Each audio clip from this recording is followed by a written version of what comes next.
कि सारी चीज़ें प्रॉपर हैं कि नहीं। क्या पढ़ा था, इंडिया में क्या हो रहा था, शुरू होता है, मुगल एम्पायर शुरू होता है। अब इसके बारे में थोड़ा सा देखते हैं कि क्यों हारा इब्राहिम लोदी और कैसे बाबर जीता। तो सबसे पहले बाबर के बारे में थोड़ी चीज़ें देख लेते हैं कि इसका जो ओरिजिनल नेम था वो ज़हीरुद्दीन मोहम्मद था, इसका original name. And Babur defeated Ibrahim Lodi in the first battle of Panipat on April 21। Date याद करने की जरूरत नहीं है, ये ईयर याद करने की जरूरत है। 1526 and established Mughal dynasty which lasted till the establishment of British rule in India. तो ब्रिटिश रूल जब तक नहीं आ गया तब तक अब मुगल डायनेस्टी चलेगी, और जब ब्रिटिश रूल आएगा वहाँ से हम देखेंगे कि हमारी मॉडर्न हिस्ट्री स्टार्ट हो जाएगी। ऑलराइट, तो 1526 में पानीपत, जो कि अभी करंटली हरियाणा में पड़ता है, यहाँ पे बैटल हुआ। और उसके पीछे का भी रीज़न भी आप में से काफ़ी लोगों ने सुना होगा, first battle of Panipat, second battle of Panipat, third battle of Panipat. तो पानीपत में ऐसा क्या था, ठीक है, पानी तो था और क्या था इसमें, ऐसा कि सब लोग यहीं पर युद्ध लड़ना चाह रहे थे। तो अभी यहाँ पे देखते हैं। अब एक चीज़ यहाँ पे हम पहले ये जानेंगे कि इब्राहिम लोदी जो था, इसके पास तो बहुत सारी, अगर हम बात करें आर्मी की, तो बहुत बड़ी आर्मी थी as compare to Babur. Babur के कंपैरिजन में इसके पास बहुत बड़ी आर्मी थी, बट फिर भी क्यों इब्राहिम लोदी हार गया और बाबर जीत गया, ये हम समझेंगे। ठीक है, एंड ये आपको पता होना चाहिए कि बाबर को इंडिया में किसने इनवाइट किया था, ये भी हमने देखा था, जो हमारा लास्ट लेक्चर था, कि जो इब्राहिम लोदी, जो लोदी डायनेस्टी का लास्ट रूलर था, उसका जो अंकल था दैट इज़ दौलत खान लोदी। ठीक है, दौलत खान लोदी। और हमने देखा था, चलो वो तो हम बाद में देख लेंगे, बट अभी के लिए आप दौलत खान लोदी याद रखिए। ठीक है, तो दौलत खान लोदी ने बाबर को इन्वाइट किया था, और इब्राहिम लोदी किस में हो जाती है हार, और बाबर की हो जाती है जीत। अब किस तरह से होती है वो देखेंगे, but Babur sended the throne of Fergana, ये भी थोड़ा सा देख लीजिए कि ये एक्चुअल में जो बाबर है, इनके जो ओरिजिन्स हैं, ये हैं उज़्बेक्स, खुद को बोलते हैं, जो बाबर हैं खुद को उज़्बेक्स बोलते हैं कि हम उज़्बेकिस्तान से हैं, और खुद के जो चंगेज़ खान का डिसेंडेंट मानते हैं, मतलब जो बाबर है वो खुद को चंगेज़ खान का डिसेंडेंट बताता है। ठीक है, ऑन दी फादर साइड, और मदर की साइड से तैमूर का वो बताता है कि मैं तैमूर का एक तरह से डिसेंडेंट, मतलब हमारी जो मदर है वो तैमूर की डिसेंडेंट है, और जो हमारे फादर हैं वो चंगेज़ खान के हैं। तो ये अपना जो है बताता है, तो मेनली खुद को उज़्बेक्स बताते हैं, कौन, बाबर। और ये फिर पूरे जो हमारे, एक सेकेंड, जो भी हमारे पूरे मुगल डायनेस्टी रही। हमने दिल्ली सल्तनत के बारे में क्या देखा था, हमने दिल्ली सल्तनत के बारे में ये देखा था कि जितनी भी डायनेस्टीज आई, सबसे पहले कौन सी डायनेस्टी आई, स्लेव डायनेस्टी, जिसको मामलुक वंश बोलते हैं। उनके ओरिजिन कहाँ से थे, टर्किश, टर्किश मतलब टर्की नहीं, हमने देखा था तुर्कमेनिस्तान, ये देखा था। अब हम ये देख लेते हैं कि क्यों इस बैटल में जो है इब्राहिम लोदी हारा और बाबर जीता। उसके पीछे की इसकी टैक्टिक्स है, दो चीज़ें इंपॉर्टेंट हैं यहाँ पे, अगर हम कंसिडर करें बाबर की जो जीत है, फिर बाबर की जो विक्ट्री है। पहला तो है बाबर की जो मिलिट्री स्ट्रैटेजी है। अभी तक जो मिलिट्री स्ट्रैटेजी फॉलो होती रही वो नॉर्मल स्ट्रैटेजी ये कहती थी कि हाथियों को आगे ले आओ। ठीक है, पहले क्या हुआ करता था कि मतलब जैसे ये मान लो एनिमी साइड है, तो ये हाथियों को ले आएगी, सामने कर देंगे दोनों, मतलब जो पावरफुल है, मतलब वही जीतता था वो जिसके पास ज़्यादा हाथी होते थे, सिंपल। ठीक है, तो एक सेकंड रुकिए।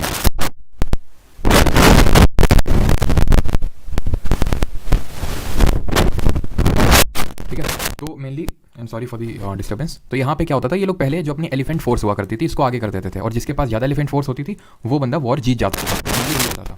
और फिर बाद में ये होने लगा कि भाई जो सामने वाली पार्टी थी वो ड्रम बजा देती थी। ड्रम से क्या होता था, या फिर ड्रम से क्या होता है, अभी भी अगर आप कोई हाथी है मान लो, ठीक है, उसके सामने बहुत भयंकर डीजे बजा दो, वो पगला जाएगा। ठीक है, वो पगला जाएगा। ठीक है,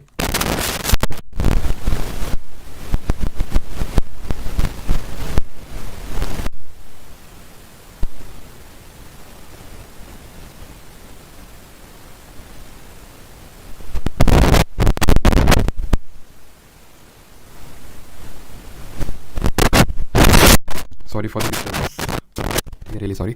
तो हम लोग कहाँ पे थे, हाथियों पे थे। ठीक है, तो हाथी क्या करते हैं यूजुअली कि अगर मान लो उनको बहुत ज़्यादा डिस्टर्बेंस होता है तो वो बैक फायर कर जाते हैं, कि मतलब वो पागल हो जाते हैं एक तरह से।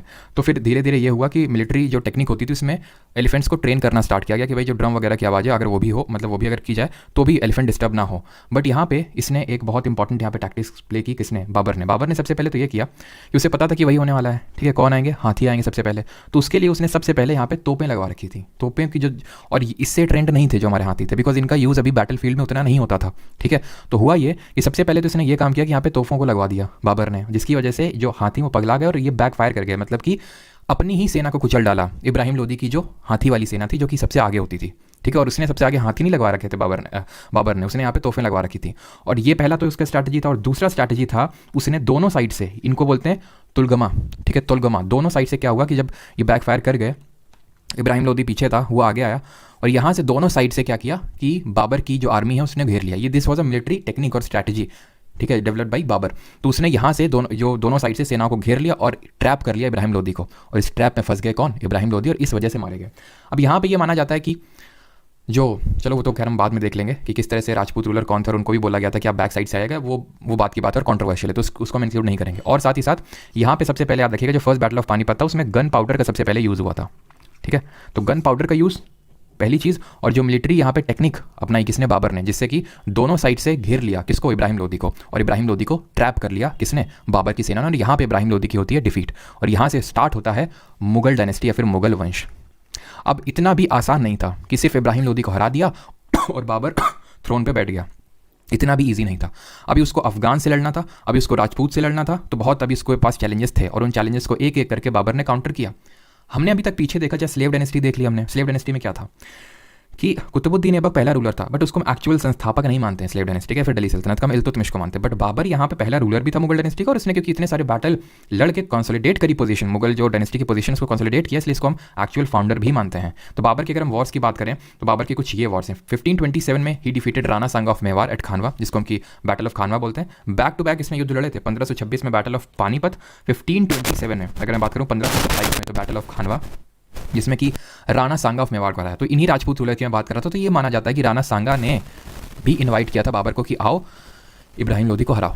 लेकिन जैसे कि दौलत खान को लगा था, जैसे कि राणा सांगा को भी लगा था कि बाबर आएगा, डिफीट करेगा और चला जाएगा, बट एक्चुअल में बाबर के इंटेंशंस ये नहीं थे। वो बहुत पहले से दिल्ली में अपनी पोजीशन को सिक्योर करने के लिए ही वेट कर रहा था, और वो उसको मिल चुकी थी, और he was not to leave India, he was not to leave Delhi. तो इसलिए अब ये बात जब समझ गया राणा सांगा, तो इन्होंने कोलिशन बनाने की कोशिश करी, और जैसे मेदिनी राय एक राजपूत रूलर थे, उनके साथ कोलिशन वगैरह बना के इसके खिलाफ क्या किया, युद्ध छेड़ा। और उसी टेक्निक में ये भी फंस गए जिस टेक्निक में इब्राहिम लोदी मारा गया, वही टेक्निक तुगलमा यहाँ से भगा वो कर दिया। और एक्चुअल में ये जो राइट साइड वाला ना, अभी मैंने दिखाया तुगलमा के दोनों साइड से घेर लिया उसकी सेनाओं ने। जो राइट साइड वाले को इसका लड़का हुमायूं लीड कर रहा था, जब ये आएगा अपने नाम सुना होगा उसका, तो राइट साइड वाला वही लीड कर रहा था। खैर, तो राणा सांगा भी उसी टेक्निक में फंसे, ठीक है। और ये भी ब्रेवरी, क्योंकि यही होता था, राजपूत रूलर सिर्फ ब्रेवरी के भरोसे जाते थे बैटलफील्ड में, और इसी वजह से इतने सारे बैटल्स हारे गए, मतलब काफ़ी जीते और काफ़ी हारे भी, ठीक है। और रीज़न यही था कि ये लोग ब्रेवरी पे काफ़ी बिलीव करते थे। बट ये जो था बाबर, उसने यहाँ पे मिलिट्री टेक्निक को अपनाया। फिर बाद में हम देखते हैं कि जो हमारे शिवाजी हैं वो भी अपनी एक टेक्निक लेके आते हैं कि भाई अगर मुगल्स ला सकते हैं तो वाई नॉट वी। खैर, ही डिफीटेड मेदिनी राय एट चंदेरी, तो बैटल ऑफ चंदेरी हुआ 1528 में, जो कि अगेन राजपूत रूलर उनको हराया। देन 1529 में he defeated Afghans in the battle of Ghaghra, तो बैटल ऑफ घाघरा में अफगान्स को हराया। तो अफगान्स भी क्या है कि इनकी पोजीशन को या फिर इनकी जो सुप्रीमेसी है, बाबर की सुप्रीमेसी, उसको अपना नहीं रहे थे। और जब हराया घाघरा, घाघरा आपको पता है रिवर का भी नेम है, तो बैटल ऑफ घाघरा जो मतलब बिहार के पास पड़ता है, वहां पे डिफीट किया, ठीक है। ये चीज़ आपको पता होनी चाहिए, ऑलराइट। किसी को यहाँ तक कोई डाउट? ये आपको बैटल्स पता होने चाहिए, बैटल्स ऑफ बाबर।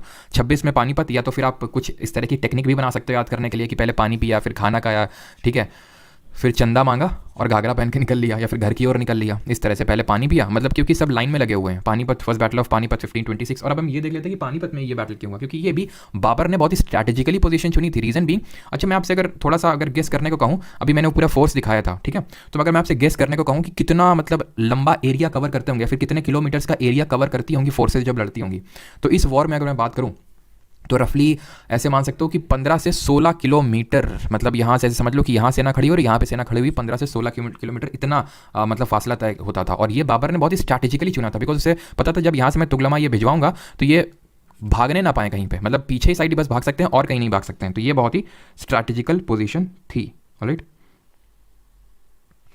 ठीक है। तो ये इसलिए भी बाबर ने पानीपत को एज अ बैटलफील्ड चुना था, ठीक है। अब बढ़ते हैं थोड़ा सा आगे और देख लेते हैं। He wrote his autobiography Tuzuke Baburi in Turkish, in which he gives an excellent account of India and his empire. Tuzuke Baburi was translated in Persian, named Baburnama by Abdul Rahim Khane Khana, and in English by madam Beveridge. तो बाबर ने अपनी खुद की ऑटोबायोग्राफी, अब खुद की autobiography का मतलब ये होता है खुद की बायोग्राफी लिखना, तो इसने टर्किश में लिखी तुजुके बाबरी। अब आप एक नाम सुनेंगे बाबरनामा, तो ये अब्दुल रहीम खाने खाना ने ट्रांसलेट की थी। ये कौन था अभी आप जान जाएंगे जब हम अकबर के बारे में पढ़ेंगे, ठीक है, अपने आप आपको याद हो जाएगा। तो अभी के लिए याद रखना है कि तुजुके बाबरी टर्किश में लिखी गई थी, बट मुगल्स की जो एक्चुअल में कोर्ट लैंग्वेज आगे जाके बनी दैट वाज पर्शियन, और पर्शियन में जो है ट्रांसलेट करने का काम किया इसकी बायोग्राफी को अब्दुल रहीम खाने खाना का। और इसमें इसने ये लिख रखा है कि किस तरह राणा सांगा ने उसके साथ चीटिंग किया, बट राणा सांगा का ये कहना था कि उसने मतलब बाबर ने उनके साथ चीटिंग किया, बिकॉज बाबर का ये था कि आप हमें पीछे से सपोर्ट करना और आगरा हम आपको दे देंगे, ठीक है। लेकिन ये माना जाता है कि वो राणा सांगा जो है पीछे से नहीं आए, और राणा सांगा कोई और नहीं, जो हम लोगों ने अभी पिछले लेक्चर में जो भक्ति एंड सूफी मूवमेंट देखा था, तो हमने मीराबाई देखा था। जरा बताइए मीराबाई किसकी डिसाइपल थी?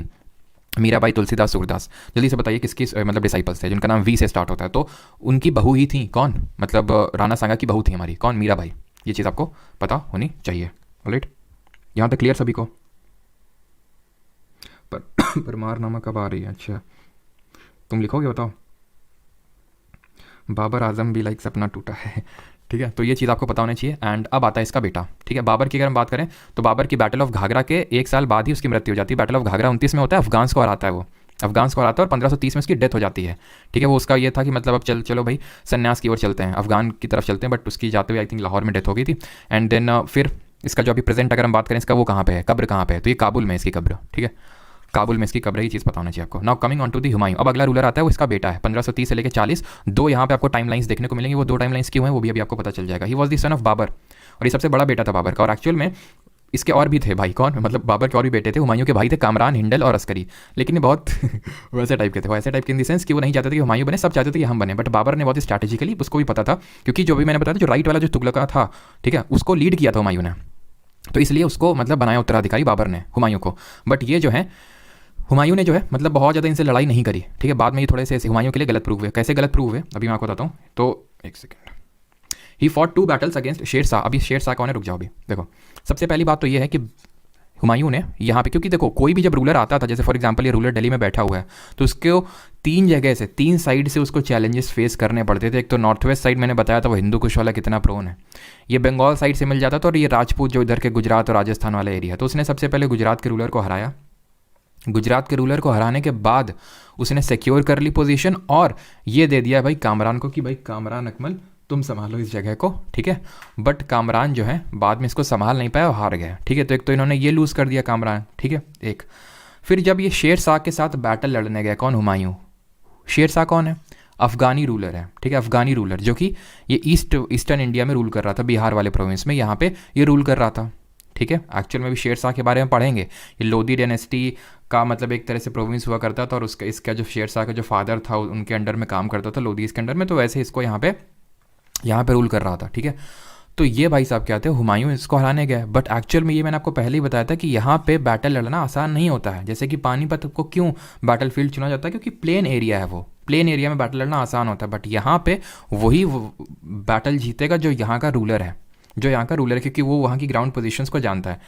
अब शेर शाह ने जो है, हुमायूं आया भागते हुए, ठीक है, हुमायूं आया यहाँ से भागते हुए आया, वो शेर शाह और पीछे हो गया, और वो असम साइड चला गया।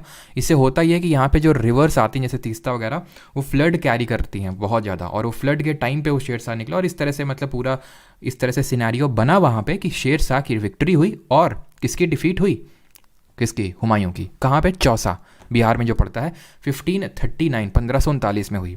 अब जब ये हार गया बैटल, तो इनका ये जो भाई था, कौन, हिंडल बोला, ये वो दिल्ली में बैठा हुआ था, तो हुमायूं को ये लगा कि अगर कुछ भी होगा तो हिंडल जो है सहायता लेके आएगा भाग के जल्दी से। लेकिन हिंडल पता है क्या बोलता है, हिंडल बोलता है भैया तो रहे नहीं हुमायूं, अब हम यहाँ के जो हैं वो हैं, जबकि वो उस मतलब था, ठीक है, ही वॉज अलाइव, तो ये मदद के लिए नहीं गया वहाँ पे, सहायता के लिए नहीं गया, बोलता है कि अब हम दिल्ली के रूलर हैं। ठीक है, तो खैर फिर से जो है यहाँ पे क्या हुआ कि जो हुमायूं है, अब वो शेर शाह के द्वारा और जो है भगाए गए, क्योंकि अब जैसे मान लो ये इंडिया है, ठीक है, मतलब ये हुमायूं जी हैं, ये हिंडल को बोल रहे हैं, ठीक है, अगर आपको समझ नहीं आ रहा है, क्योंकि हिंडल से इनको ये एक्सपेक्टेशंस थी, भाई कामरान तो पहले ही गुजरात हार के बैठे थे, तो एटलीस्ट हिंडल से एक्सपेक्टेशन थी कि आएगा बचाएगा, लेकिन वो आया नहीं है, जबकि बोल दिया कि वो तो रहे नहीं, और अब हम जो है दिल्ली के रूलर हम हैं। ठीक है, तो अब यहाँ से जब भागने गए कौन, हुमायूं, तो फिर से हराए गए कन्नौज में 1540 में, 1540 में, और जैसे तैसे जो है हुमायूं जान बचा के वहाँ से निकले, कहाँ पे, अफ़गान में जाके शरण ली जाके। क्यों, क्योंकि अब समझ गए थे कि अब ज़्यादा बैटल लड़ नहीं सकते हैं, किससे, शेर शाह से। 1540 और 1539 और 1540 में 2 बैटल हारे, किसने, हुमायूं ने, एक तो चौसा 39 और 40 में कन्नौज का। बट अब यहाँ पे कुछ सालों बाद डेथ हो जाती है शेर शाह सूरी की। ये कलिंजर हमारे कानपुर के पास ही पड़ता है, तो वहीं पे कलिंजर में ये माना जाता है कि एक माइन के नीचे इनका पैर आ गया था, तो इनकी डेथ हो गई वहाँ पे अनफॉर्चुनेटली। और जब ये डेथ के बारे में जब हुमायूं को पता चला, तो हुमायूं वॉज बैक अगेन। तभी वहाँ पे 2 टाइम लाइन्स थी, तो हुमायूं फिर से यहाँ पे दिल्ली में आता और फिर से जो शेर शाह के जो अफ़गान भाई थे इनको हराता और फिर से अपनी पोजीशन को यहाँ पे सिक्योर करता है। तभी हमने पढ़ा 1530 से लेकर 40 ये बैक हो गया। फिर आता है 1555 में, बिकॉज 1555 में हुमायूं की हो जाती है death, and defeated his brother the Afghans, he once again became the ruler of India, फिर से रूलर बन जाता है। एंड इसकी फिर मृत्यु भी बहुत जल्दी हो जाती है 1556 में, इन हिज लाइब्रेरी से नीचे उतर रहा था, एंड डेथ हो गई उसकी गिरने की वजह से। ठीक है, यहाँ तक किसी को कोई डाउट?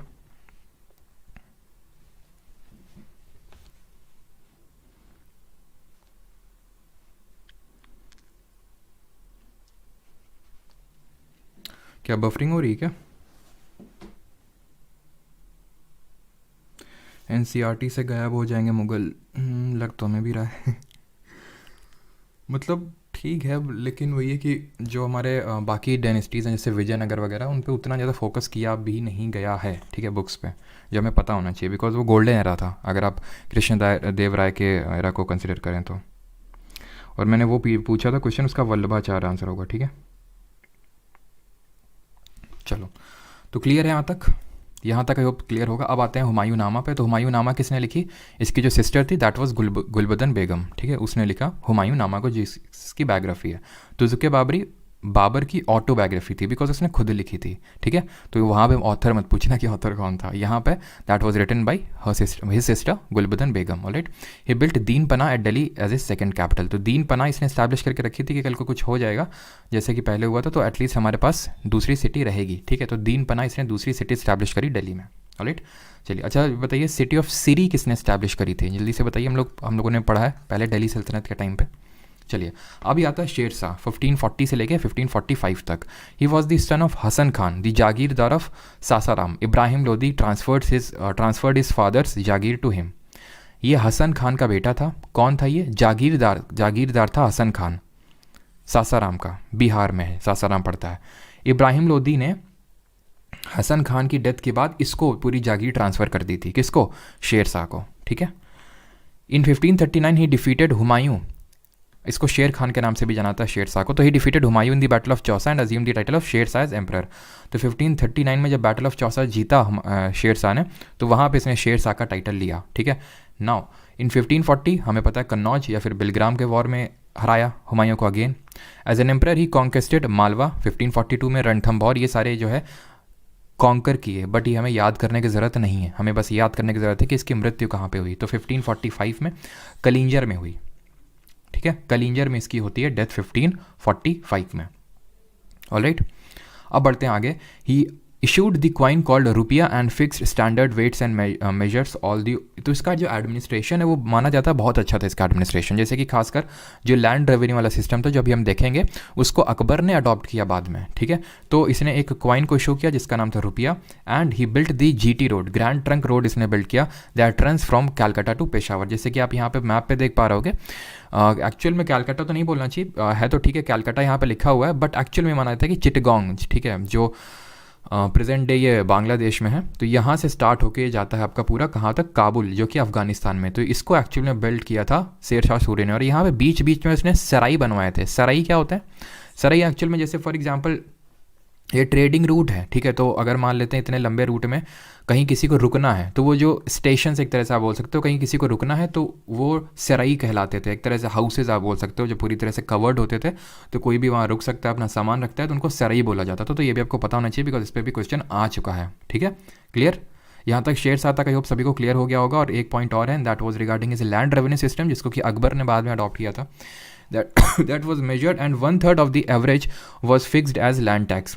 अभी तक जो था वो टैक्स बहुत ज़्यादा हुआ करता था, हाफ, पूरा हाफ आपको देना है, ठीक है, मतलब आधा देना है। हम लोगों ने दिल्ली सल्तनत के टाइम पे देखा था, अलाउद्दीन खिलजी के टाइम पे भी आधा ही था, इसने 1/3 किया। The peasant was given as patta दिया जाता था और एक कबूलियत दी जाती थी, deed of agreement, which fix the peasants right and taxes. Zamindar were removed and the taxes were directly collected. Taxes को जमींदार हटा दिए गए थे, यानी कि बीच में जो मिडिल मैन एक तरह से, और टैक्सेस को डायरेक्टली कलेक्ट किया जाता था। इससे एक तरह से जो पेजेंट्स हैं उनका एक तरह से जो दमन है वो कम हुआ, बस, ठीक है। तो इस तरह से था। बाकी हमें कुछ रटने की ज़रूरत नहीं है यहाँ पे शेर शाह में।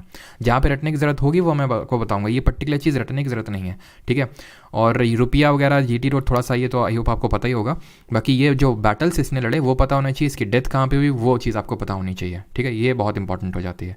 नाउ अब आते हैं किस पे? ये शेर शाह ने बिल्ड किया था, ठीक है, एंड दैट वाज पुराना किला, दिल्ली में है पुराना किला, इसको बिल्ड किया था शेर शाह ने। और इसके अगर मौसोलियम की बात करें कहाँ पे, वो सासाराम बिहार में इसको दफनाया गया है, ठीक है। अब आते हैं अकबर पे। 1556 से लेकर 1605, जो कि one of the greatest rulers है मुगल डायनेस्टी का, थर्ड रूलर है, बाबर के बाद हुमायूं के बाद अकबर। शेर शाह की अगर हम बात करें तो वो मुगल डायनेस्टी से बिलोंग नहीं करता है, वो अफ़गानी है, ठीक है, अफ़गान जलेबी है वैसे समझ सकते हो। और जो बाकी हमारे हैं ये बाबर के डिसेंडेंट्स है, ठीक है। बाबर कहाँ से है? उज़्बेक से है वो, ठीक है। हमारे दिल्ली सल्तनत वाले कहाँ से थे? अगर हम सैयद वालों को छोड़ दें, बिकॉज सैयद तैमूर के मतलब वो थे, तो तैमूर कहाँ से था? मंगोल से था। तो 1398 1398 में मंगोल ने इन्वेजन किया था, तैमूर ने इन्वेजन किया था, ठीक है। तो उस टाइम पे सैयद डायनेस्टी आ गई थी, तो वो नहीं थी टर्किश। लेकिन सारे अगर हम बात करें, चाहे वो स्लेव वाले हों, चाहे वो ये तुगलक हों, या फिर खिलजी हों, या फिर लोदी हों, ये जनरली आपके कैसे थे? टर्किश ओरिजिन के थे। बट ये लोग उज़्बेक ओरिजिन के थे, या फिर अपने जो ये अपने ओरिजिन है मंगोल से डिराइव करते हैं, ठीक है। Akbar the eldest son of Humayun, जैसे हुमायूं जो था eldest son of Akbar Babur था, हुमायूं वैसे, और जो हुमायूं था सॉरी जो अकबर था वो हुमायूं का एल्डेस्ट सन था, सबसे बड़ा बेटा था। Ascended the throne under the title of Jalaluddin Mohammad Akbar Badshah Ghazi, इसका ओरिजिनल नेम था। 13 साल में इसकी डेथ हो गई थी। हुमायूं जब ये 13 साल का था अकबर, तब हुमायूं की डेथ हो गई थी। पहले तो मतलब ये माना जाता है कि जब अभी ये 1540 में भाग नहीं रहा था, हुमायूं जब भाग रहा था यहाँ से, ठीक है, तभी ये माना जाता है कि भाई उसी टाइम पे अकबर का जन्म हुआ था। तो 13 साल की उम्र में ये इसका कोरोनेशन हो गया था कि भाई हाँ ये हमारे अगले बादशाह होंगे। बट एक्चुअल में 13 साल में तो पॉसिबल है नहीं रूल करना, क्योंकि एक तरह से अभी बच्चा ही अकबर। तो जो हुमायूं का सबसे वफादार एक तरह से मिलिट्री जनरल था, दैट वाज बैरम खान उसका नाम था। तो इसको इसका संरक्षक घोषित किया गया कि वो इसका संरक्षक है, ठीक है। तो ये जो संरक्षक है बैरम खान का, इसने एक वॉर लड़ा, और वो वॉर का नाम है सेकेंड बैटल ऑफ पानीपत। आप देख रहे हैं बैटल पानीपत में ही हो रहा है, ठीक है। तो ये 1556 में लड़ा गया, 1556 में लड़ा गया।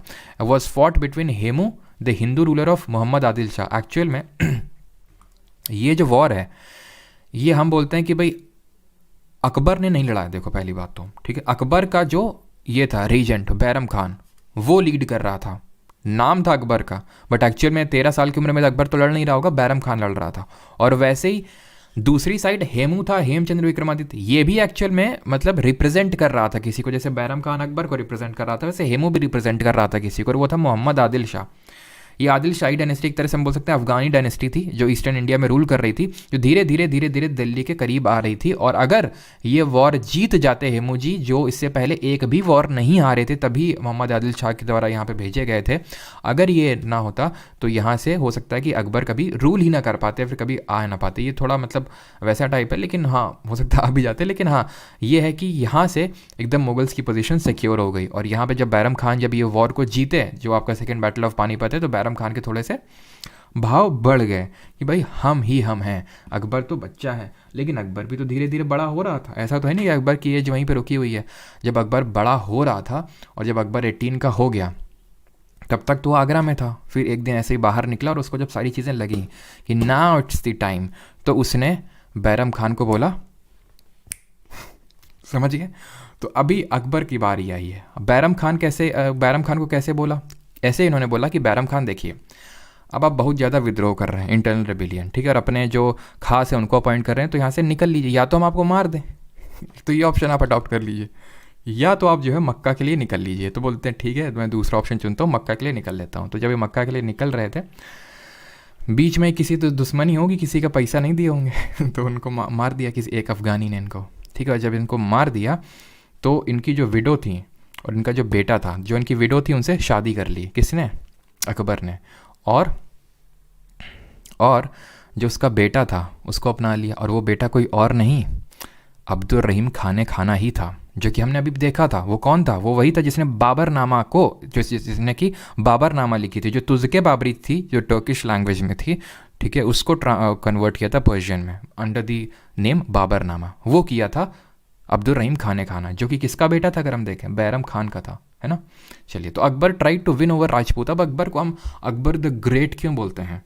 क्योंकि अकबर के अंदर जो एडमिनिस्ट्रेशन था, अकबर के अंदर जो शासन था, वो बहुत ही एक तरह से अच्छे तरीके से सारी चीज़ें चल रही थी। पहली बात तो ये चीज़ आपको पता होनी चाहिए कि अकबर पढ़ा लिखा बिल्कुल नहीं था। ये बिल्कुल भी पढ़ा लिखा नहीं था। इसको लेके एक स्टोरी है, चलो स्टोरी छोड़ो, मतलब ये समझ लो कि बिल्कुल भी पढ़ा लिखा नहीं था ये। अब ये पढ़ा लिखा नहीं था तो फिर ये अकबर द ग्रेट कैसे बन गया? बिकॉज ग्रेट बनने के लिए पढ़ा लिखा होना ज़रूरी नहीं होता है, ठीक है। उसके लिए चाहिए क्या? विजडम चाहिए, उसके लिए निट्टो चाहिए ठीक है। तो विजडम चाहिए उसके लिए आपको, अगर आपको रूल करना है, और वो अकबर के अंडर था।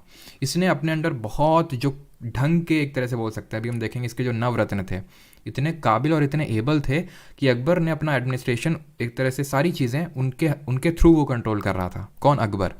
और इसकी जो पॉलिसीज़ थी वो ऐसे नहीं थी कि जैसे औरंगज़ेब एक्सट्रीमिस्ट था कि भाई मार काट मचवा रहा है, एकदम इस्लाम रूल को फॉलो मतलब वो करवा रहा है। अकबर जो था वो सब में एक कॉर्डियल रिलेशन बना के चल रहा था। He tried to win over Rajput, ऐसा नहीं कि सीधे बस मार काट, जहाँ पे मतलब सिर झुकाना है वहाँ सिर झुकाया, जहाँ पे लात मारनी वहाँ पे लात मारा। इस तरह से अकबर ने अपनी पॉलिसी को फॉलो किया। तो Akbar tried to win over the Rajput wherever possible in inducted Rajput kings into Mughal service and treated them at par with Mughal nobility. Simple, इसमें कोई रटने की चीज़ तो है नहीं। हरका बाई से इसने शादी करी, जो कछवा राजपूत रूलर हुआ करते थे आमेर के, जो कि कैपिटल जयपुर है। तो वहाँ पे उनकी बेटी से, मतलब एक तरह से कछवा जो राजपूत रूलर थे उनकी बेटी से शादी करी, ठीक है, जो भरमल करके रूलर थे। मोस्ट ऑफ दी, अब ये कब शादी करी ये रटने की जरूरत नहीं, ठीक है। Most of the Rajput kings recognise the supremacy of Akbar except Rana Pratap Singh और उनके बेटे अमर सिंह। इन्होंने अकबर की सुप्रीमेसी को अडॉप्ट नहीं किया, जो कि सिसोदिया राजपूत थे। इसीलिए अब यहाँ पे होगा battle of Haldi Ghati. Battle of Haldi Ghati, Haldi Ghati कहाँ पड़ता है? राजस्थान में, ये ठीक है।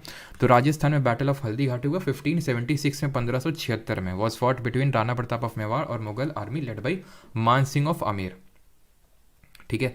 तो हमने दो बैटल देखे अभी तक अकबर के। एक तो हमने देखा 1556 में सेकेंड बैटल ऑफ पानीपत, जिसमें कि एक्चुअल में अकबर नहीं लीड कर रहे थे, उनका जो एक तरह से संरक्षक था, सर्जन था, वो बैरम खान, वो लीड कर रहा था। और यहाँ पे हेमचंद्र विक्रमादित्य की डेथ होती है। और ये भी मतलब कहानी है कि भाई एक्चुअल में होता क्या था, ये वॉर जीत सकते थे हेमू, जो अभी तक वॉर नहीं आ रहे थे, बट उसने टारगेट किया, किसने? बैरम खान। उसे पता था कि राजपूत में ये होता है या फिर इन लोगों में ये होता है कि अगर किंग अगर गिर गया नीचे, भाग जाएंगे पीछे भी। क्यों? मतलब आपको थोड़ा सा सुन के वैसा लगे कि मतलब किंग गिर जाएंगे तो सेना क्यों भाग जाएगी? सेना लड़ती रहे अपना। लेकिन उस समय ऐसा होता था कि जो राजा होता था उसको भगवान बना के प्रस्तुत किया जाता था कि ये भगवान अवतार है। ये कौन करते थे? ब्राह्मण्स करते थे कि अवतार हैं ये बस देवता के। तो अब जब भगवान ही मतलब गिर गए तो अब हमारा तो खात्मा होने वाला है, तो इसलिए भाग जाते। तो और ये चीज़ बैरम खान को पता थी, इसलिए इसने सीधे स्ट्राइक किया और इनके आँख में लगी, बेहोश हो गए। कौन? हेमू। और यहीं से जो है ये पूरा बैटल जीत गया, बैरम खान के हाथ में चला गया। और दूसरा बैटल हमने क्या देखा 1576 में, बैटल ऑफ हल्दी घाटी। ये दो बैटल्स बस याद रखने बहुत इंपॉर्टेंट है, बाकी अकबर में हमें और कोई ज़्यादा बैटल याद रखने की ज़रूरत नहीं है, ठीक। Akbar proclaimed a new religion दीले इलाही। अब कुछ पॉइंट हैं जो अकबर के रिगार्डिंग हमारे एग्जाम से हैं, तो बहुत सारी चीज़ें, लेकिन जो हमारे एसएससी या फिर जो अदर एग्जाम्स हैं उनके पर्सपेक्टिव से जो इंपॉर्टेंट है वो हम देखेंगे। तो दीन इलाही करके एक नया रिलीजन लॉन्च किया इन्होंने 1581 में। ये लॉन्च ज़्यादा सक्सेसफुल रहा नहीं इनका। ये क्या था कि सारे रिलीजन्स को मर्ज कर देते हैं, सारे धर्मों को मिला देते हैं, ठीक है। बिकॉज इनकी अभी हमने पॉलिसी देखी थी कि बहुत ही सेक्युलर पॉलिसी थी, राजपूत के साथ कॉर्डियल रिलेशन थे, सभी धर्मों को मान्यता दे रखी। तो इन्होंने बोला कि नहीं, इस्लाम और ये सब कुछ नहीं, हम सबको मिक्स कर देते हैं, इस्लाम को, क्रिश्चियनिटी को, हिंदुज़म, जैनिज़्म, सबको मिक्स कर देते हैं। और दीन इलाही एक धर्म अडॉप्ट किया। सबसे पहले खुद इन्होंने अडॉप्ट किया। बीरबल पहले Hindu was the not the पहले और आखिरी भी थे, was the only Hindu who followed his फिर दिस न्यू रिलीजन, जो कि दीन इलाही था। बहुत ज़्यादा चल नहीं पाया ये, तो ये पता होना चाहिए who started Din Ilahi. Akbar built Fatehpur Sikri, Agra fort, Lahore fort, Allahabad fort and Humayun's टू at Delhi. Fatehpur Sikri in honour of Salim Chishti, Akbar shifted his court from Agra to Fatehpur Sikri. तो ये एक स्टोरी है कि अकबर को जो है बेटा मतलब संतान प्राप्ति नहीं हो रही थी, ठीक है। और फिर आपको पता जब संतान प्राप्ति नहीं होती तो फिर क्या होता है, फिर बाबा के पास जाया जाता है। तो सलीम चिश्ती जी थे जो कि सूफ़ी संत थे, एक सूफ़ी सेंट थे। तो इनके पास गया और उन्होंने बोला चल जा वस्त्र, मैं तेरे को संतान देता हूँ, ठीक है। और उसके बाद हुमायूं ये जहांगीर पैदा हो गए। और जब जहांगीर हो गए तो अकबर मतलब इतने इंप्रेस हुए, इतने ज़्यादा इंप्रेस हुए कि उन्होंने अपनी जो कैपिटल है वो आगरा से फ़तेहपुर सीकरी शिफ्ट कर दी, बिकॉज ये वहीं के थे, फ़तेहपुर सीकरी के। और इनके लिए एक बुलंद दरवाज़ा भी बनवा दिया। ये आप देख सकते हैं आपकी स्क्रीन पे, ये रहा बुलंद दरवाज़ा। अभी जो फ़तेहपुर सीकरी जो सिटी है ये एक्चुअल में जो है फ़तेह करके आए थे। कहाँ पे? ये गुजरात में एक एक्सपेडिशन, यानी कि एक हम बोल सकते हैं कि एक्सपेडिशन लीड किया था अकबर ने। और गुजरात में जब विक्ट्री के बाद, ये ध्यान रखना, ये भी क्वेश्चन पूछा जा सकता है, पूछा गया भी है, बिकॉज मैंने PYQ आई थिंक पार्ट 1 या पार्ट 2 में क्वेश्चन करवाया जितना मुझे याद है कि कब इन्होंने मतलब कहाँ पे विक्ट्री हासिल की थी। उसके बाद फतेहपुर सीकरी नामक एक सिटी डेवलप करी थी, तो गुजरात में, ठीक है। और बुलंद दरवाज़ा बनवाया, किसकी वजह से? मतलब इनको बेटा नहीं हो रहा था, तो जो सलीम चिश्ती थी उन्होंने इनको बोला कि हाँ हो जाएगा, ठीक है। और जहांगीर पैदा हो गए इसलिए, ठीक है, क्लियर। तो ये चीज़ आपको पता होनी चाहिए। अब बढ़ते हैं आगे। तो ये हमारा जो आप देख पा रहे होंगे दैट इज़ बुलंद दरवाज़ा। ठीक है, आगे बढ़ते हैं। अब आते हैं अकबर के कोर्ट में नवरत्न हुआ करते थे। और ये हुमायूं टूम्ब कहाँ पे, ये दिल्ली में, ध्यान रखना। जो हुमायूं का टूम्ब है, जैसे हमने देखा था बाबर का कहाँ पे था, बाबर का है काबुल में, वैसे हुमायूं का दिल्ली में। और इसका ये जो है यूनेस्को वर्ल्ड हेरिटेज साइट में भी इंक्लूडेड है ये हुमायूंस टूम्ब। ठीक है, खैर आगे बढ़ते हैं और नवरत्न देखते हैं। तो जिस तरह से अगर आपको याद हो अष्टदिग्गज किसके कोर्ट में थे, जरा बताइए कमेंट में, देखते हैं कितने लोग रिवाइज करके यहाँ पे बैठे हुए हैं। अष्टदिग्गज किसके कोर्ट में हुआ करते थे? महाराणा प्रताप सिंह इज द गोट। पहले के आर्किटेक्चर कितने सुंदर थे। करप्शन नहीं था ना, क्योंकि करप्शन जो करता था ना उसका सीधा सिर मंडवा दिया जाता था, इसलिए। चलिए, तो अभी आते हैं इनके कोर्ट में नवरत्न थे, जैसे कि अष्टदिग्गज थे केडीआर, कृष्णदेव राय के टाइम पे। ठीक है, बिल्कुल सही बताया सबसे पहले नैतिक ने। ठीक है, नैतिक सृष्टि सबका सही है, पुनीत क्यूटम्बर। चलो, तानसेन, हाँ भी तानसेन आएंगे। ठीक है, तो बीरबल एडमिनिस्ट्रेटर थे, हमें पता ही अपने विटीनेस के लिए जाने जाते थे। ठीक है, तो एक बार बोला जाता है कि अकबर ने इसे पूछा कि बीरबल, ठीक है, तुम खुद को बहुत बड़ा वो मानते हो, ठीक है, और तुम मुझे ये बताओगे कि मेरे मन में क्या चल रहा है, ये तुम मुझे बताओगे कि मेरे मन में कभी क्या चल रहा है, और नहीं बता पाए तो फिर तुमको लटका देंगे। ठीक है तो मतलब ये स्टोरीज़ हैं अकबर बीरबल की, आपको ये पता होगा। तो अकबर ने जो है, बहुत सारी स्टोरीज़ में से एक स्टोरी है, बहुत अच्छी अच्छी स्टोरीज़ हैं, है ना। तो बीरबल ने बोला कि महाराज आप ये अभी सोच रहे हैं कि मैं मतलब खूब उनका एकदम चिकनी चुपड़ी बातें करी कि आप कितने बड़े महान शासक हैं और ये हैं वो हैं। तो अकबर ने बोला हाँ बात तो सही है एक्चुअली भले अकबर सोच रहे हो या फिर ना सोच रहे हो, कौन अपनी मतलब बड़ाई नहीं सुनना चाहेगा।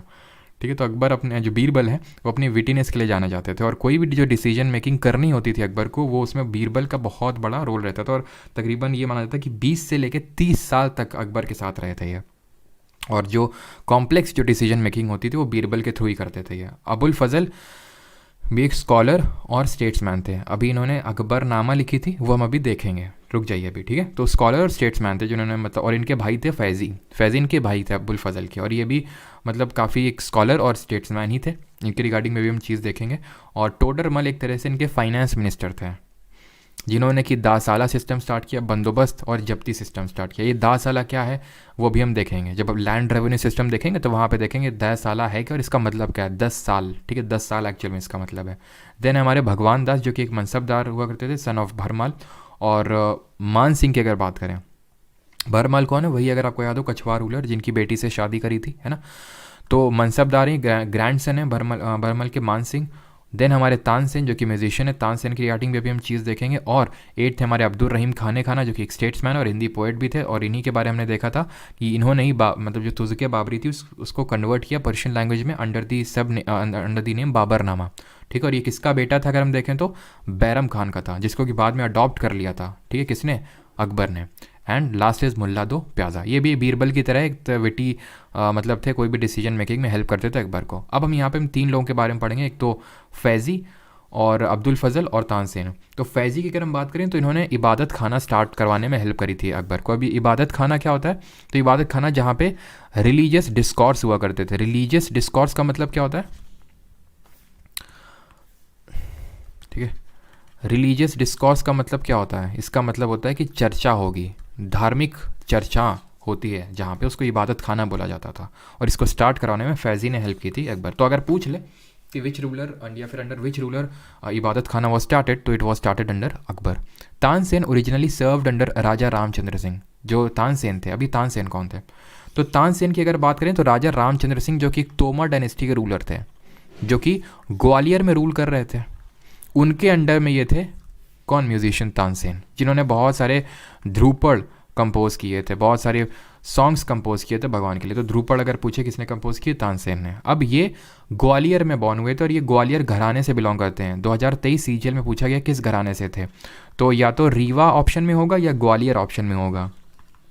तो रीवा या फिर ग्वालियर घराना से बिलोंग करते हैं। और इनका अगर ओरिजिनल नेम की अगर बात करें तो जो इनका ओरिजिनल नेम है वो रामतनु पांडे है, रामतनु पांडे। और ये मतलब जो अकबर है उन्होंने राजा रामचंद्र सिंह के पास अपने भेजे कुछ एक तरह से सबॉर्डिनेट्स को तानसेन को बुलाने के लिए। तो तानसेन ने तो मना कर दिया था, बट राजा रामचंद्र सिंह ने बोला कि अब जाओ।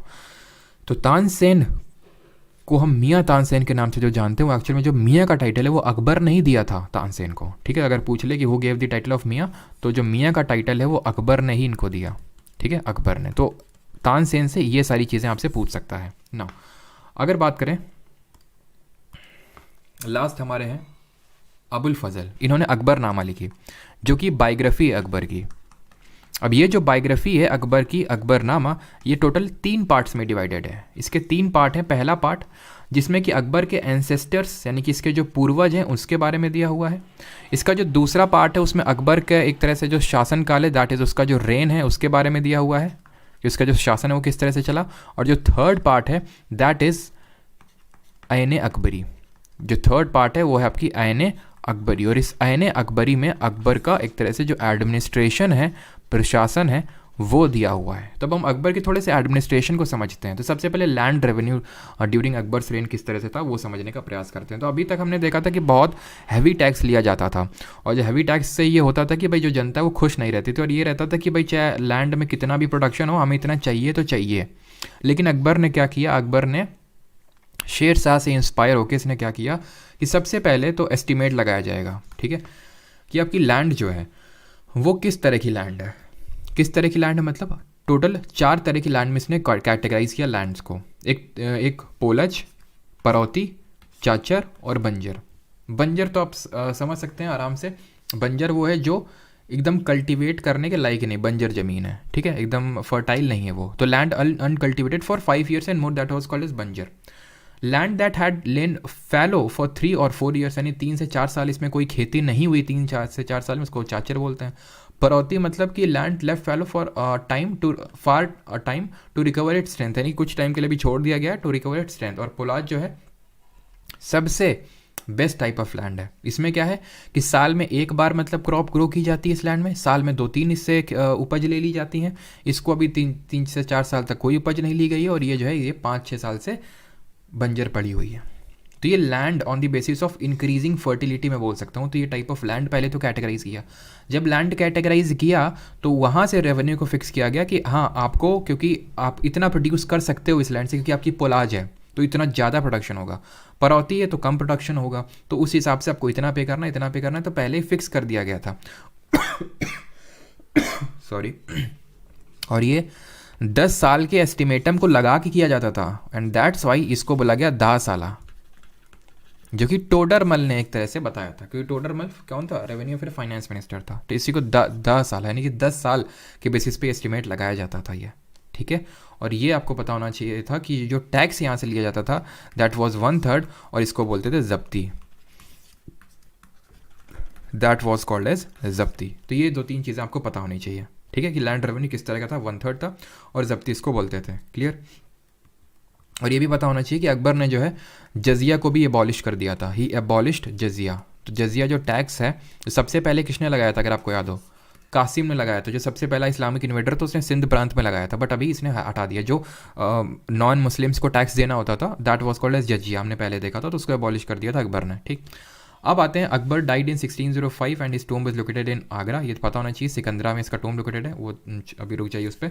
अब इसके एडमिनिस्ट्रेशन पे आते हैं, प्रशासन पे। पहले ये बताइए यहाँ तक किसी कोई डाउट तो नहीं है, किसी का यहाँ तक कुछ क्वेरी हो तो पूछ लो, देन हम इसके एडमिनिस्ट्रेशन जो हमारा लास्ट पॉइंट है फिर हम क्वेश्चंस पे जाएंगे।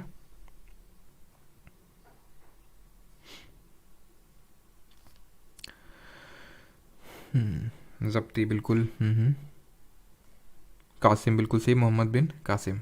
जजिया वर्ज द टैक्स, बिल्कुल।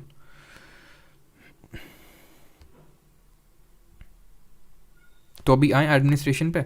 तो हमने लैंड रेवेन्यू सिस्टम तो देख लिया कि किस तरह से लैंड रेवेन्यू सिस्टम हुआ करता था अकबर के टाइम पे। 1/3 टैक्स था, जब्ती और दाह साला, ये सब हमने देख लिया किस तरह से। तो एडमिनिस्ट्रेशन पे आते हैं। तो अकबर ने जो है मनसबदारी सिस्टम को इंट्रोड्यूस किया अपने एडमिनिस्ट्रेशन में। मनसबदारी क्या था, मनसबदारी बहुत ही सिंपल लैंग्वेज में समझो। मनसब का मतलब क्या होता है,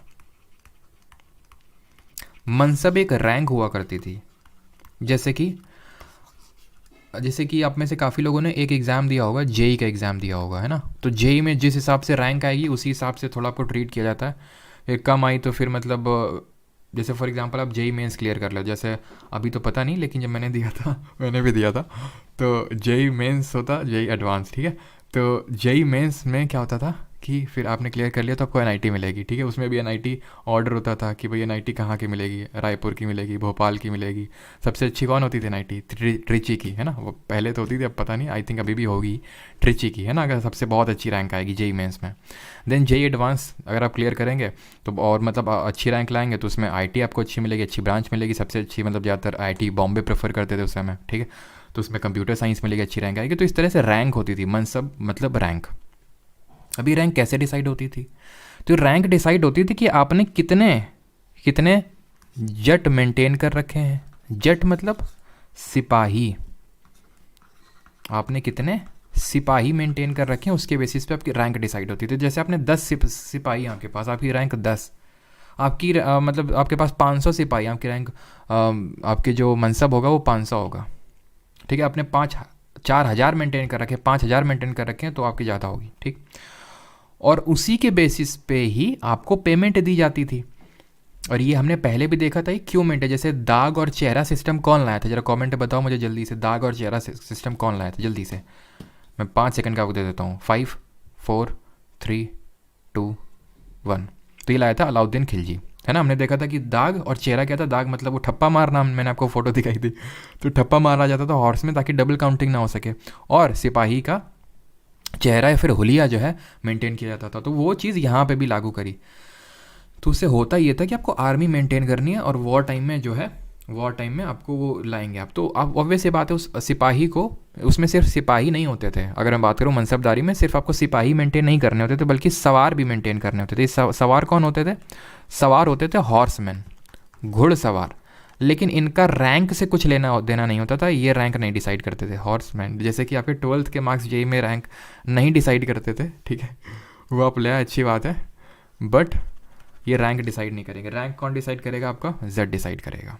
तो पेमेंट कैसे होती थी इनको, जो मनसब होते थे? तो पेमेंट 2 बेसिस पे होती थी। या तो आप कैश ले लो, अगर आप बहुत ही मतलब छोटे मनसब, जैसे आपके पास 500 हैं, 300 हैं, तो आपको छोटा मनसब कंसिडर किया जाएगा अगर आपके पास कम है, ठीक है। लेकिन अगर मान लेते हैं आपके पास 2,000 3,000 इस तरह से है, तो फिर आपको क्या किया जाता था? आपको जागीर बना दिया जाता था एक लैंड का। जागीर मतलब ओनर, जागीरदारी सिस्टम यहीं से निकल के आई कि आपको जागीर बना दिया गया। ऐसा नहीं कि आपको हेरिडिटरी राइट मिल गया उसमें या फिर ओनरशिप राइट मिल गया ना। ओनरशिप राइट नहीं है, मैंने आपको बोल दिया आप जागीर उस लैंड के। मतलब ये है कि आपके पास बस रेवेन्यू राइट्स हैं इस लैंड को लेके, यानी कि यहाँ से जितना भी रेवेन्यू आएगा वो आप रख लेना अपना जो इनकम के तौर पर, बाकी यहाँ पे हमारे पास आके डिपॉजिट करवा देना। बट दैट डजंट मीन कि आप इसके हकदार हो गए फिर आपके बेटे फिर ट्रांसफ़र हो जाएगी ना। तो ये इसको जागीरदारी सिस्टम बोलते थे। तो इनको ज़्यादा जिनके पास होती थी, सबसे ज़्यादा जो अकाउंट मतलब रखा गया है, मतलब कि सबसे ज़्यादा किसकी रैंक थी, कितना तक पहुंचा था अकबर के टाइम पे, तो वो 7,000 था। 7,000 ये 2 लोगों ने मेंटेन कर रखे थे। एक था मिर्ज़ा अजीज़ कोका, ये एक बंदा था। और दूसरा बंदा था Hindu Rajput ruler and that was Raja Man Singh, ठीक है, राजा मान सिंह। इन लोगों ने 7,000 का मेंटेन कर रखा था। तो ऑब्वियस ये बात, इनको जागीर मिला होगा, ये दीज वर जागीरदार ऑल्सो, ठीक है। तो ये मनसबदार भी होते थे कुछ लोग और जागीरदार भी होते थे एट दी सेम टाइम। तो इस तरह का होता था हमारा क्या, एडमिनिस्ट्रेशन ड्यूरिंग दी। और ये सवार कौन होते थे? सवार एक्चुअल में जो हॉर्स मैन है, और हॉर्सेस भी इनको मेंटेन करने होते थे और डबल मेंटेन करने होते थे। जैसे कि अगर मान लो कि सवार इनके पास है 100, तो हॉर्सेस होने चाहिए 200। क्यों? युद्ध लड़ने जाएंगे तो लड़ता ही थोड़ा ना रहेगा घोड़ा, ठीक है। तो एक जो है मतलब रिप्लेस करेगा दूसरे को, तो इसलिए डबल हॉर्स जो स्ट्रेंथ है वो मेंटेन करनी होती थी, ठीक है। या तो कैश में पे करना होता था, कैश में, या फिर जागीर, इसको हम बोलते हैं, इसको क्या बोला जाता था? नकदी, ठीक है। अगर पूछ ले इसको क्या बोला जाता है? नकदी। आज भी हम वर्ड यूज़ करते हैं नकदी, जब हम कैश में पेमेंट करते हैं कि भाई नकदी दे दो, है ना। तो नकदी ये है, क्लियर। और अकबर की डेथ कहाँ पे हुई? 1605 में हुई, और इसका जो टूम है वो आगरा और आगरा सिकंदरा में है। यहाँ तक आई होप आपको क्लियर हो गया होगा। अब हम करते हैं क्वेश्चन इस टॉपिक के, ठीक है। और आप देखेंगे कि कितने क्वेश्चन आप कर पाए उसकी।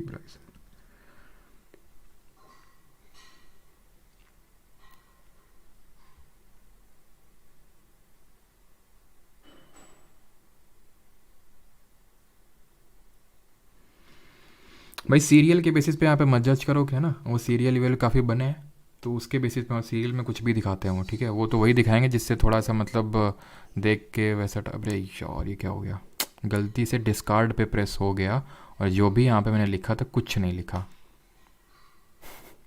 कुछ यार बताओ, कुछ आ सकता है ये? कंट्रोल जेड दबाने से आता है ना? क्यों, कैसे आएगा ये? डिस्कार्ड पे गलती से उसी दिन है, उस दिन भी ऐसा ही हुआ था, सैटरडे के दिन गलती से डोंट सेव पे हो गया। अब समझो पूरी पीपीटी जो मैंने इस तरह से बनाई थी वो गायब हो गई उस दिन। फिर बताओ, थैंक यू एंकू कुछ नहीं है अभी क्वेश्चन करने, थैंक यू, रुक जाओ भी। अरे कैसे आएगा कोई बताओ यार, हैं? नहीं तो काफ़ी मेहनत, अभी तो उतनी मेहनत उस दिन सोचो कितनी मेहनत होगी। कंट्रोल प्लस जेड होता है ना, बट आ नहीं रहा है, अंडू पर आ जाएगा। अंडू कहाँ पे भाई? कहाँ होता है ये है ना?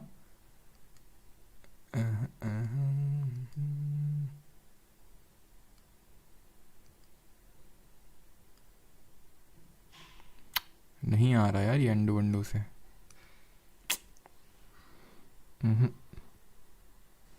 नहीं आ रहा है, कंट्रोल जेड भी दबा लिया, कंट्रोल जेड भी दबा लिया, नहीं आ रहा। खैर लगता है तुम लोग के भाग्य भी नहीं है। ठीक है तब नोट से ही पढ़ना, चलो खैर आगे बढ़ते हैं और क्वेश्चंस करते हैं। पहला क्वेश्चन मोए मोए हो गया। एक ऑप्शन तो देना चाहिए ना कि गलती से डिस्कार्ड पे वो हो गया, हाथ थोड़ा राइट साइड में चला गया। वेन वॉज बाबर बरीड, कोई नहीं, आई होप आपने नोट कर लिया होगा। When was Babur buried for the first time in 1530? 1530 में बाबर कब बरी किया गया था, बताइए जल्दी से। चलिए तो हमने देखा था बाबर कहाँ पे, काबुल में, ठीक है, ऑप्शन नंबर ए। सर मैंने प्रेस किया था यार वो, ठीक है, अब नहीं आया तो क्या कर सकते हैं।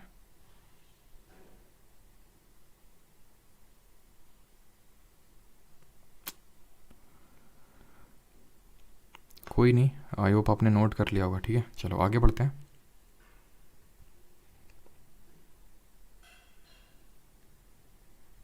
चलो तो ये कुछ यार इसमें आगरा होगा, ठीक है, मैंने जल्दी में ध्यान नहीं दिया। यहाँ पे पूछा फॉर द फर्स्ट टाइम, तो फर्स्ट टाइम पहले आगरा में बरी किया गया था, पहले आगरा में थे, देन बाद में इसको काबुल शिफ्ट किया गया था लेटर ऑन, ठीक है, later was shifted to Kabul. अगर पहले पूछा है तो आगरा में, ठीक है। चलो question number 26, who among the following took the title of Ghazi after defeating Rana Sanga in the battle of Khanwa in 1527? तो खानवा में राणा सांगा को हराने के बाद किसने गाजी का टाइटल लिया? तो हमने देखा पानीपत 1526, खानवा 1527, बैटल ऑफ चंदेरी, ठीक है, जहाँ पे मेदिनी राय को हराया 1528, 1529 जहाँ पे किसको हराया, बैटल ऑफ घाघरा में अफगान्स को हराया उसने, ठीक है। तो आंसर क्या होगा यहाँ पे, आंसर बाबर होगा, option number A. Babur the first Mughal emperor succeeded to the throne of Fergana in 1494 when he was only dash year old. ये हमने देखा था पहला हमारा स्लाइड में था, अगर आपने लास्ट में देखा हो तो कितने साल का था when he succeeded to the throne of Fergana? तो आंसर होगा यहाँ पे 12। अकबर 13 साल का था जब वो मतलब एक तरह से हुमायूं, जब उसके फादर हुमायूं की डेथ हुई, और ये बाबर जो है 12 साल के एज में थ्रोन पे बैठा था। What was the first name of Mughal emperor? Babur का पहला नाम क्या था? हसनुद्दीन, गियासुद्दीन, ज़हीरुद्दीन या फिर कासिमुद्दीन? तो ऐसे याद कर लो, बाबर और ज़हीर खान है ना, ज़हीर खान जो बॉलर थे हमारे, तो ऐसे करके कुछ रिलेशन आप बना सकते हो, तो ज़हीरुद्दीन आंसर होगा इसका। In which of the following years was the Mughal empire established by Babur? तो मुगल जो एम्पायर है वो कब इस्टेब्लिश किया गया? तो हमें पता है 1526 में फर्स्ट बैटल ऑफ पानीपत, जहाँ इब्राहिम लोदी को हराया, वहाँ से इसको इस्टेब्लिश किया, और गन पाउडर का सबसे पहले यूज़ किया था बाबर ने इस बैटल में। ऐसा नहीं कि गन पाउडर, हाँ ये मानते हैं कि गन पाउडर इसने इंट्रोड्यूस किया, लेकिन ऐसा नहीं कि पहले यूज़ नहीं हुआ है, बट हिस्ट्री बुक्स में हम यही मानते हैं कि बाबर ने इसको इंट्रोड्यूस किया, और क्वेश्चन भी इसी से बनता है। सब लोग सही आंसर दे रहे हैं, that is a very good thing. Manasranjan Nayak, Sushmita, Khushi, Akshay, अनुराग, सबका सही है। मेमोइड्स ऑफ बाबर और Baburnama also known as Tuzuke Baburi was written by, तो तुजुके बाबरी किसने लिखी थी? तो हमने देखा था बाबर नहीं तो लिखी थी तुजुके बाबरी, ठीक है, ऑप्शन ओके सॉरी, मतलब बाबरनामा किसने लिखी थी? तुजुके बाबरी तो बाबर ने लिखी थी, बाबरनामा पूछ रहा है, तो फिर आंसर अब्दुल रहीम खान ने खाना होगा, जो कि कौन था, बैरम खान का बेटा था, but was adopted by Akbar. 31, who introduced चार बाग स्टाइल ऑफ आर्किटेक्चर? तो हम ये जब स्टाइल ऑफ आर्किटेक्चर कल के लेक्चर में देखेंगे, जब बाकी के पार्ट देखेंगे, जब हम जहांगीर शाहजहाँ मेनली मतलब शाहजहाँ ने बहुत आर्किटेक्चर बनवाया था, तो वहाँ देखेंगे चार बाग स्टाइल ऑफ आर्किटेक्चर होता है, जो कि आपको ताजमहल भी देखने को मिलेगा। कि मतलब इस तरह से बाग बनवाए जाते हैं, 4 बाग, ठीक है, आर्किटेक्चर होगा और 4 बाग इस तरह से, मतलब बीच में रिवर होगी इस तरह से, ठीक है। तो आंसर होगा ऑप्शन नंबर ए, मुगल्स ने बनवाया। तो ऑप्शन नंबर ए, वो मैं आपको कल पढ़ाऊंगा। Who was the eldest of 4 sons. आपने यहाँ पे देखा होगा मैंने क्वेश्चन नंबर 25 से स्टार्ट लिया है, शुरू के जो 25 है वो जब पूरा हो जाएगा तभी वो हम लोग कर पाएंगे, तो वो हम कल देखेंगे। Who was the eldest son of the 4 sons of Babur. तो हमने देखा कि जो एल्डेस्ट सन होता था वही थ्रोन पे आता था। बाबर का एल्डेस्ट हुमायूं, हुमायूं का एल्डेस्ट अकबर, अकबर का एल्डेस्ट जहांगीर, ऐसे करके, ठीक है। तो बाबर की अगर बात करें तो इसका था हुमायूं, ऑप्शन नंबर डी। अब आते हैं हुमायूं वर्सेस शेर शाह सूरी। तो अब यहाँ पे हमने बाबर वाले क्वेश्चन तो देख लिए, अब हम शेर शाह सूरी वाले क्वेश्चन, इन दोनों के जो बैटल वाले थे वो देखेंगे, ठीक है। चलो, by which of name is the historical road built by शेर शाह सूरी, ठीक है। समझ तो गया हो ना क्यों लिखा है by which name is the historical road built by शेर शाह सूरी नोन, तो किस नाम से मतलब रोड बनवाई थी, तो ये जीटी रोड है, ऑप्शन नंबर ए सही आंसर होगा, ठीक है। मैंने आपको दिखाया था जाट रन फ्रॉम, ये तो कैलकाटा ऑप्शन में होगा, चिटगांग होगा, चिटगांग हम लोग मॉडर्न हिस्ट्री में पढ़ेंगे। चिटगांग में आर्मरी रेड हुई थी जिसको सूर्य सेन एक टीचर ने कैरी किया था, तो चिटगांग से लेकर काबुल अफगानिस्तान तक, ठीक है। विच of the following pairs of ruler and ruling period is correct, बताइए।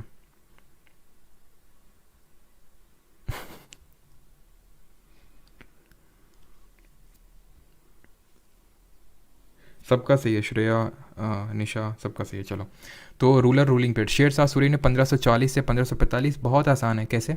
1539 में बैटल ऑफ कन्नौज हुआ, 1540 में बैटल ऑफ चौसा हुआ। शेर शाह बोलता है अच्छा भाई मैं चलता हूँ, ठीक है। तो 1540 एंड से लेके 1545 देन डेथ हो जाती है शेर शाह सूरी की, कहाँ पे होती है, कलिंजर में होती है। देन वापस आ जाता है ना, कौन हुमायूं, और अकबर 1556 से लेके 1605 तक रहता है, तो दैट इज़ ट्रू, ठीक है।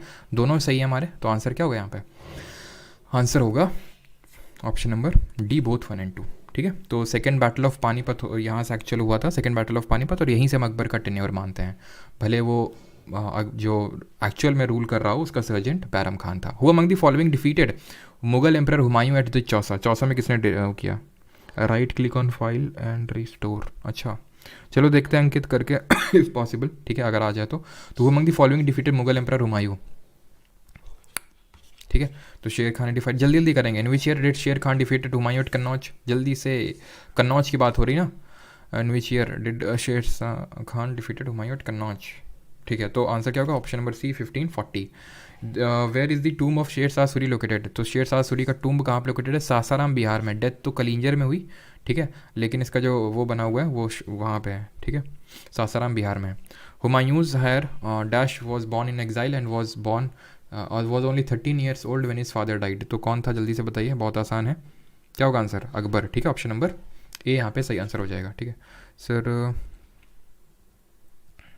कलिंजर, कलिंजर आपका यूपी में पड़ता है, मैंने बताया ना कि मेरे घर के ज़्यादा दूर नहीं है, मेरे घर से मतलब कानपुर के पास ही पड़ता है एक डिस्ट्रिक्ट बांदा, ठीक है, और बांदा में ही है कलिंजर, ठीक है, काफ़ी अच्छा बना हुआ है और मतलब काफ़ी ऊंचाई पे स्थित है। Who among the following medieval rulers focused his attention on the construction of sarais for the convenience of travellers, के लिए उसने सराई बनवाए थे, शेल्टर हाउस, मैंने आपको बताया था। जीटी रोड लंबा सा था और बीच में सराई किसने बनवाया था, जीटी रोड जिसने बनवाया था, शेर शाह सूरी ने, ऑप्शन नंबर बी यहाँ पे सही आंसर होगा। अब आ जाते हैं अकबर के क्वेश्चंस देख लेते हैं, अकबर द ग्रेट के। The second volume of Akbarnama recorded the dash, Akbarnama के दूसरे खंड में डैश दर्ज है। तो हमने देखा था अकबरनामा को किसने मतलब किसने कंपोज किया था, तो हमने देखा था जिनके नवरत्नों में से एक थे अबुल फजल, और अकबरनामा 3 वॉल्यूम्स में डिवाइडेड थी, पर्टिकुलर जो बुक है इसके जो 3 वॉल्यूम्स की अगर हम बात करें तो जो पहला वॉल्यूम था इसमें अकबर के जो एंसेस्टर्स हैं, इनके जो पूर्वज हैं उनके बारे में, दूसरा जो है उसमें अकबर के रेन यानी कि जो कार्यकाल है उसके बारे में, और जो तीसरा वाला है उस वो एक्चुअल में ऐन अकबरी है। ऐन अकबरी में अकबर का जो एडमिनिस्ट्रेशन है वो दिया हुआ है, जो प्रशासन है वो दिया हुआ है। तो सेकंड वॉल्यूम में क्या हुआ है, अकबर का रेन है, ऑप्शन नंबर सी यहाँ पे सही आंसर हो जाएगा, ठीक है। और हु अमंग द फॉलोइंग, अच्छा ये बताइए जो इनके अबुल फजल के भाई थे फैजी, वो किस लिए जाने जाते हैं जरा बताइए कमेंट में। Who among the following is said to have devised many ragas और मेलोडीज इन हिंदुस्तानी म्यूज़िक, तो किसने राग और मेलोडी बनाई थी हिंदुस्तानी म्यूज़िक में, तो आंसर होंगे हमारे ऑप्शन नंबर ए, तानसेन होंगे आंसर, ठीक है, जिनको ओरिजिनल रामतनु पांडे ग्वालियर या रीवा घराने से बिलोंग करते हैं। राजा रामचंद्र सिंह ऑफ ग्वालियर जो कि तोमर डायनेस्टी के रूलर थे उनके अंडर में थे पहले, और बाद में इनको मियाँ का टाइटल दिया था अकबर ने। और अगर हम बात करें, आप ये मुझे कमेंट में जल्दी से बताइए कि कल मैंने आपको कार्नेटिक म्यूज़िक के बारे में बताया था, और कार्नेटिक म्यूज़िक का फादर मैंने किसको बताया था, ये आप कमेंट में बताएंगे जल्दी से, जब हम भक्ति एंड सूफी मूवमेंट देख रहे थे कल। और फैज़ी ने इबादत खाना एक बनवाने में हेल्प करी थी, जो यहाँ पे रिलीजियस डिस्कॉर्स हुआ करते थे, रिलीजियस कॉन्वर्सेशंस हुआ करती थी। कार्नेटिक म्यूज़िक के जो फादर है वो हम किसको बोलते हैं, पुरंदर दास, ठीक है, पुरंदर दास को बोलते हैं। अब जो मैंने इसको याद कर रखा है, मतलब ऑफेंड मत होना, मतलब ऐसे याद कर रखा है कि भाई कार्नेटिक बंदर, ठीक है, बंदर मतलब पुरंदर और बंदर थोड़ा सा राइम कर रहा है, इस तरह से किसी न किसी तरह से दिमाग में याद रखना पड़ेगा ना, ठीक है, तो वो आप बना सकते हैं अपने अकॉर्डिंग, ठीक है। In which year was Kashmir annex to the Mughal empire by Akbar, तो कश्मीर को कब एनेक्स किया था, तो कश्मीर में ऐसा नहीं कि बहुत बड़ा कुछ एनेक्सेशन कैरी किया था अकबर ने, छोटा सा पार्ट है एक्चुअल में, क्योंकि एक बार गया था बारामूला में, ठीक है, वहाँ पे स्टे किया, काफ़ी इसको अच्छा लगा वादियों में। तो 1586 में जो है पार्ट ऑफ कश्मीर जो है, ऐसा कोई बहुत ज़्यादा बैटल नहीं हुआ था, तो इसने जो है एनेक्स किया था।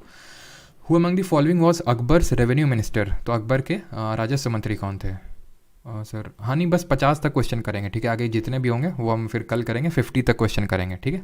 तो अकबर के रेवेन्यू मिनिस्टर की अगर हम बात करें तो ही वॉज टोडरमल, जिन्होंने कि हमने देखा था कि 10 साला सिस्टम भी लाया था। 10 साला क्या था, 10 साल है ना, तो 10 साल के बेसिस पे लैंड रेवेन्यू फिक्स किया जाएगा, एंड देन वो फिर आपका बार बार रिव्यू भी होता रहेगा आपकी लैंड की उपज की, उसकी जो प्रोडक्टिविटी है उसके हिसाब से। वो हमने देखा था किस तरह से लैंड को 4 कैटेगरी में बांटा गया था। ऑलराइट, आगे बढ़ते हैं। और which of the following was not one of the Navratna, इनमें से नवरत्न में कौन से नहीं थे अकबर के, राजा मान सिंह, अबुल फजल, टोडरमल या फिर अमर सिंह। तो राणा अमर सिंह नहीं थे, ये सारे लोग थे, राजा मान सिंह, अबुल फजल और राजा टोडरमल। राजा मान सिंह अगर आपको याद हो, ये राजा मान सिंह वही हैं जिन्होंने 7000 का मनसब मेंटेन करके रखा था, इनको 7000 रैंक मिली हुई थी, ठीक है, यानी कि ये सीधे गए थे कहाँ पे, IIT Bombay computer science. The revenue system of Mughal period during Akbar's reign was called as dash, revenue system को हम क्या बोलते थे, इक्ता, जब्ती, घरई या फिर चरई। तो घरई और चरई तो हमने देखे थे टैक्स थे, घरई हाउस टैक्स था और जो चरई था वो पैस्टोरल टैक्स था, अलाउद्दीन खिलजी के टाइम पे था, है ना। घरई, चरई और जजिया 3 टाइप के टैक्स लगाए थे, किसने, खिलजी ने। इक्ता हमने देखा था, इक्ता क्या था, iqta was a part of land, और iqtedari system part of land. Iqtedari system किसने मतलब लाया था, इल्तुतमिश लाया था, लेकिन बाद में यही चलता आया था कि इक्ता मतलब पार्ट ऑफ लैंड। आंसर इसका जब्ती होगा, है ना, जब्ती हमने देखा था। विच of the following is the birth place of Tansen, का बर्थ प्लेस कौन सा है, जहाँ पे इनका जन्म स्थान, जो कि हमारे रामतनु पांडे जी हैं। तो ग्वालियर घराना में था और ग्वालियर में इनका जन्म हुआ था, option number D. As described in Ain Akbari by Abul Fazl e Allami, gaz was divided into equal parts called. तो गज हम जानते हैं यूनिट ऑफ मेजरिंग लेंथ है, हाँ, जैसे कि हमने देखा था पहले भी कि बिसुआ जिसको बोलते हैं, ये किसने स्टार्ट किया था, ये अलाउद्दीन खिलजी ने स्टार्ट किया था, देखा था, अलाउद्दीन खिलजी, इससे लैंड को मेजर किया जाता था। वैसे ही जो कि एक सिकंदर लोदी ने भी अपना एक यूनिट स्टार्ट किया था, हमने देखा था, वैसे ही गज स्टार्ट किया था अकबर ने, और गज डिवाइड होता था फिर बाद में जो तस्सुज, मतलब जो गज है वो तस्सुज में डिवाइडेड होता था फर्दर, ठीक है। Right, 48 Sikandar is the final resting place of emperor, जो सिकंदरा है, जो जगह सिकंदरा जो आगरा में पड़ती है, वो अंतिम विश्राम स्थल मतलब कि किसका मौसोलियम है यहाँ पे। तो हमने देखा था बाबर तो सबसे पहले आगरा में था, देन वो काबुल में गया, देन हुमायूं दिल्ली में ही है, हुमायूं का जो मकबरा है वो बनवाया अकबर ने, दिल्ली में है, और अकबर को है वो आगरा में है, ठीक है, सिकंदरा में, option number C. Second last question for the day is military commanders in Akbar's empire were called as, तो जो मिलिट्री कमांडर्स थे अकबर के साम्राज्य में, उनको क्या बोलते थे, फौजदार, बख्शीस, कोतवाल या फिर दीवान। तो दीवान अभी हम सुनते, दीवान कौन होते हैं, एक तरह से जो रेवेन्यू वगैरह कलेक्ट करने का काम करते हैं, दीवान, है ना, दीवान वो होते हैं जो रेवेन्यू कलेक्ट करते हैं और थोड़े से मतलब मेंटेन करके रखते हैं रजिस्टर से समझ सकते हो, ठीक है, रिकॉर्ड। कोतवाल कौन होते हैं, कोतवाल हम बोलते हैं ना, कोतवाली थाना, तो पुलिस से संबंधित है, ये पुलिस एडमिनिस्ट्रेशन से, ठीक है। बख्शीस कौन होते हैं, तो बख्शीस एक तरह से जो फौज, इसका आंसर फौजदार होगा, ये मिलिट्री कमांडर होते हैं, जो बख्शीस होते हैं ये एक्चुअल में असिस्ट करते हैं मिलिट्री कमांडर्स को। तो अगर मिलिट्री कमांडर की अगर हम बात करें तो फौजदार होते हैं मिलिट्री कमांडर्स, ठीक है। कोतवाल पुलिस से संबंधित है, दीवाना फिर रेवेन्यू से संबंधित है। And the last question for the day is 50th, whose administration became a model that was followed by Akbar when he consolidated the Mughal empire, किसका प्रशासन एक ऐसा मॉडल बन गया जिसका अनुसरण अकबर ने मुगल साम्राज्य को मजबूत करने के दौरान किया था। बहुत इजी क्वेश्चन हम देख चुके हैं, है ना। 10 साल सिस्टम जहाँ पे 1/3 टैक्स को कलेक्ट किया जाता था, लैंड टैक्स अगर हम बात करें, कौन किसका था ये हमारा था शेर शाह सूरी के अंडर में, ठीक है। चलो मैं एक क्वेश्चन दिखा देता हूँ आपको, जो कि आपका क्वेश्चन ऑफ द डे हो जाएगा, और फिर इसके आगे हम लोग कल करेंगे, ठीक। चलिए, तो थैंक यू सभी को। और यहाँ पे आज हमारा सेशन एंड होता है, कल हम लोग इसको कंप्लीट करेंगे, उसके बाद अगला सेशन मराठा होगा, उसके बाद ख़त्म हो जाएगी मिडिवल हिस्ट्री, उसके बाद मॉडर्न हिस्ट्री स्टार्ट होगी। और संडे को हम लोग करेंगे मिडिवल हिस्ट्री का वन शॉट, लेकिन अलग तरह से तरीके से करेंगे।